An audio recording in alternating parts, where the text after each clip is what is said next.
Bonjour à tous et bienvenue dans la nouvelle Minute Culture, votre émission culturelle de Sciences Po Lille TV. Aujourd'hui, on vous emmène à Roubaix pour vous faire découvrir l'exposition du musée de la piscine sur Camille Claudel et on vous fait découvrir une nouvelle web-série.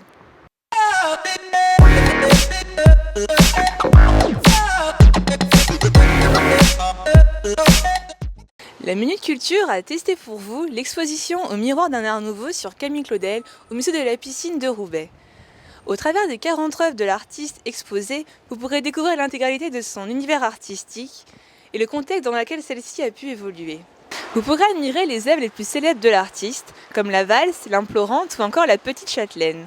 Cette exposition événement est à ne pas louper. Mais dépêchez-vous car celle-ci clôture le 8 février.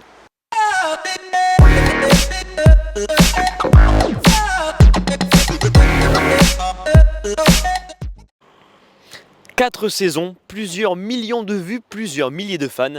La web-série Le Visiteur du Futur a eu un immense succès. Si comme moi vous l'avez adoré, eh bien sachez que les acteurs reviennent pour une nouvelle série qui s'appelle J'ai jamais su dire non. L'histoire d'un type qui se fait larguer par sa gonzesse et qui, aidé par son coloc, va essayer de la reconquérir. Mais arrête un peu, regarde là, t'as rien du tout. Non. Mitch, le coloc, développe une théorie psychoquantique complètement délirante et pourtant scientifiquement probable. La saison 2 est en train de sortir actuellement, elle s'appelle la théorie des balls. Et dans cette nouvelle saison, Mitch est un employé de bureau qui essaie de vendre sa théorie, complètement folle. C'est juste hilarant, je vous la conseille vivement cette série. En plus, si vous adorez la science, sachez que le youtubeur Y Penser fait des vidéos là-dessus. En fait, il développe les théories de Mitch et on se rend compte que c'est de la vraie science. Et c'est compliqué, mais on comprend tout.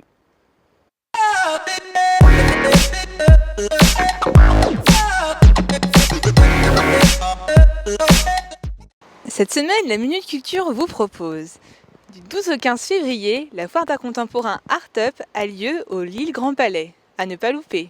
Sinon, au cinéma en ce moment, vous avez le film Whiplash qui raconte l'histoire d'un jeune homme qui aimerait être batteur de jazz, sauf que son prof est très exigeant.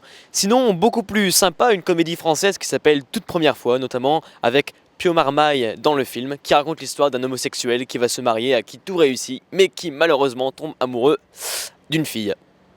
Pour son prochain événement Renaissance qui débutera en septembre prochain, l'I3000 innove et a mis en ligne une plateforme participative qui invite tous les habitants de la métropole lilloise à proposer leurs idées pour participer à ce projet. Alors n'hésitez plus et proposez vos idées. The kind of love that we possess.